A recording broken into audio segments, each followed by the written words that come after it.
en vient aux 1, 2, 3, 4, 5, 6, 7, 8, 9 vœux qui ont été déposés. Le premier concerne les masques transparents. Il est présenté par Léa Balage El-Mariki qui va joindre la présentation à l'exemple. Malheureusement, ce sont des masques inclusifs, mais pas trop pour les micros. Donc je vais quand même l'enlever après vous avoir fait la présentation. Et donc c'est un peu la première fois qu'on voit un sourire derrière un masque.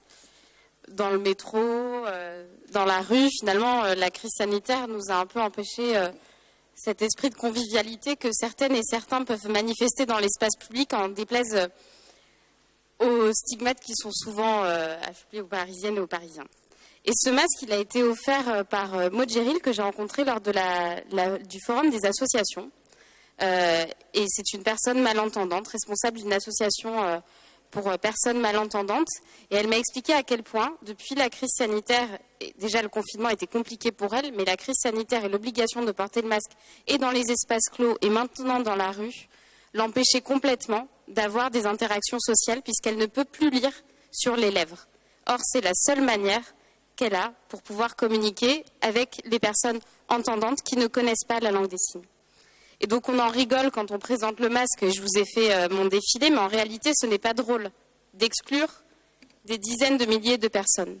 En réalité ce n'est pas drôle non plus de ne pas pouvoir donner la capacité aux enfants de pouvoir apprendre à parler correctement et à lire également. Et donc c'est toute une génération d'enfants qui ne peut pas avoir accès correctement à l'apprentissage des fondamentaux. Et donc ce n'est pas drôle, c'est excluant. Et ce masque inclusif, il protège celles et ceux qui pourraient être exclus par des masques sanitaires. Il protège tout autant que les masques que vous portez toutes et tous. Et alors pour parler de masques, on parle souvent du gouvernement.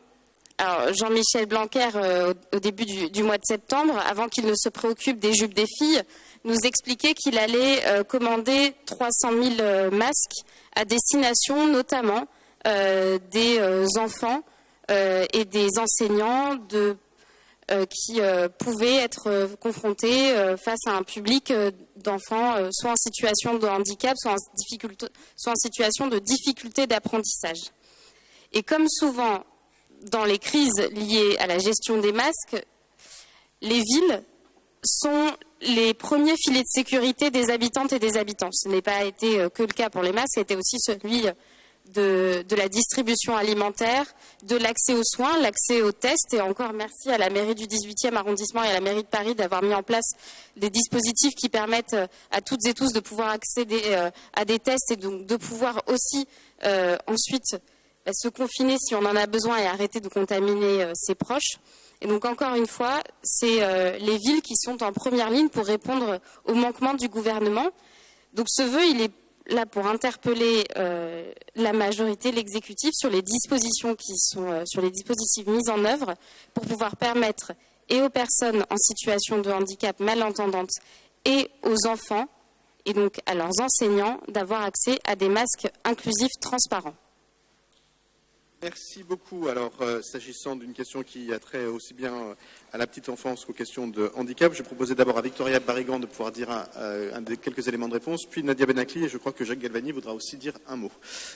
Victoria Barrigan. Merci, Monsieur le maire. Tout d'abord, merci pour cette question. C'est un sujet sur lequel nous portons et nous allons porter notre attention.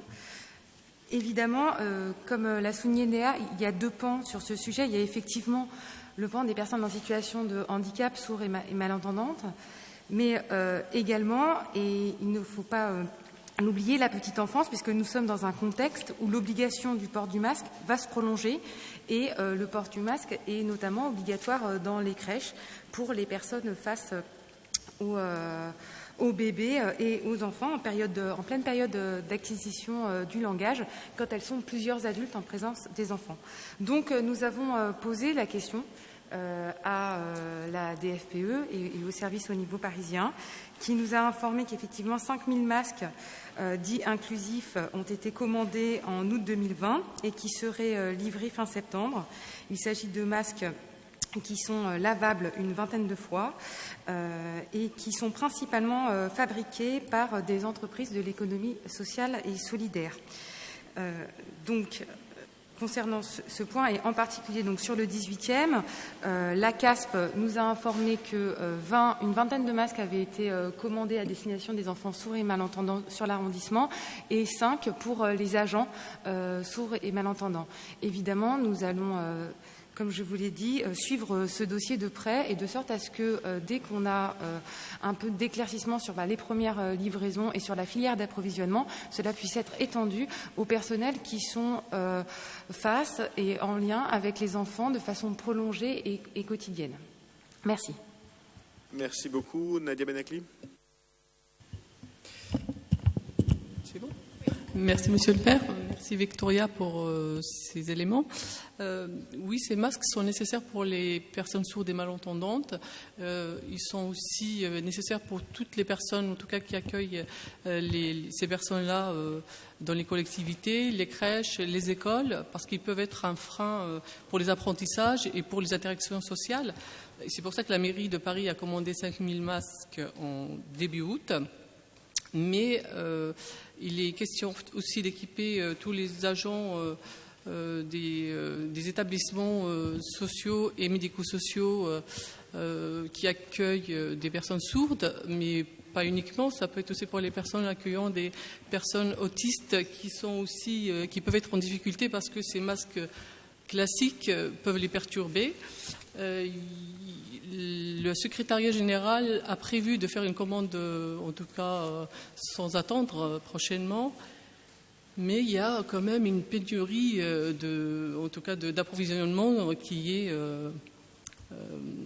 en tout cas détectée. Donc ça à suivre ce dossier. Après, pour rappel aussi, la mairie du 18e a sensibilisé certains agents sur la LSF pour justement ne pas rompre le dialogue avec ces personnes. Voilà, merci. Merci beaucoup. Jacques Galvani. Oui, bonsoir. Juste pour donner un éclairage plutôt d'ensemble sur la situation sur ce sujet important au niveau de la mairie globale de Paris. Nous avons en fait attiré l'attention de l'ensemble de l'exécutif sur cette question de l'équipement en masque qui soit compatible pour des personnes effectivement sourdes et malentendantes il y a déjà quelques jours.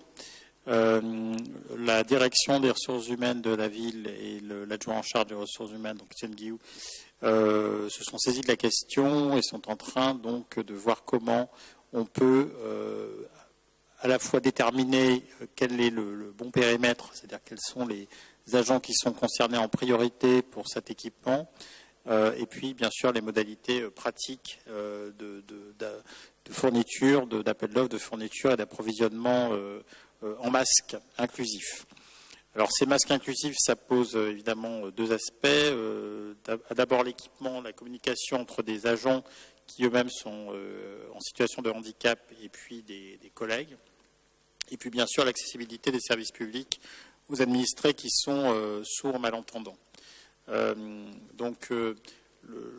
L'idée, bien sûr, c'est d'équiper, de destiner ces masques en priorité aux agents qui sont en contact avec le public, bien sûr, sachant que en plus leur utilité est plus large que pour être face à des usagers qui seraient sourds et malentendants, mais on sait également que ça peut également être intéressant pour notamment des établissements qui accueillent du public autiste. Alors bien entendu, certaines administrations de la ville sont plus concernées que d'autres, en particulier la maison départementale du handicap, bien sûr. Mais on peut imaginer que beaucoup de nos agents pourront être équipés. Alors on est confronté pour faire le choix à plusieurs paramètres dont il faut tenir compte. Le premier, c'est celui de la qualité des masques. En fait, on a certains modèles qui sont actuellement disponibles qui ont des défauts, enfin en tout cas qui à l'usage font apparaître certains défauts, notamment celui de faire beaucoup de buée, ce qui fait qu'au bout assez rapidement, c'est un petit peu le cas d'ailleurs du modèle que j'ai sur moi, ce qui fait qu'au bout d'un certain temps, évidemment les lèvres on ne peut plus les distinguer. Voilà. Donc à ce jour, on a seulement 4 modèles de masques à fenêtre qui ont été homologués. Donc je vous ferai grâce des noms et des marques. Mais tous ces modèles ont une caractéristique, ils sont relativement coûteux. Il faut savoir qu'un masque homologué de qualité suffisante pour être supportable est à 10 € la pièce. Donc il y a une dimension budgétaire bien sûr dans cette question qui ne doit pas nous arrêter, mais dont il faut avoir conscience. Je termine en disant qu'il y a aussi des impératifs qui viennent également, qui ont été posés par le gouvernement. Notamment, il y a une note interministérielle du 29 mars qui a été actualisée en juillet qui précise que des masques dits intégraux ne sont pas considérés comme des masques qui vont être utilisés, puisque le matériau imperméable ne doit pas dépasser 50%, plus de 50% de la surface du masque. Voilà, donc nous sommes conscients du sujet, nous y travaillons. Il y a une mobilisation sur le sujet, mais voilà, il faut qu'on prenne le temps de résoudre ces questions un peu techniques et de déterminer exactement, effectivement, à qui nous allons distribuer en priorité ces masques. Merci beaucoup. Je crois qu'avec tous ces éléments de réponse, le vœu est retiré. Tout à fait. Merci beaucoup pour ces réponses. Merci beaucoup.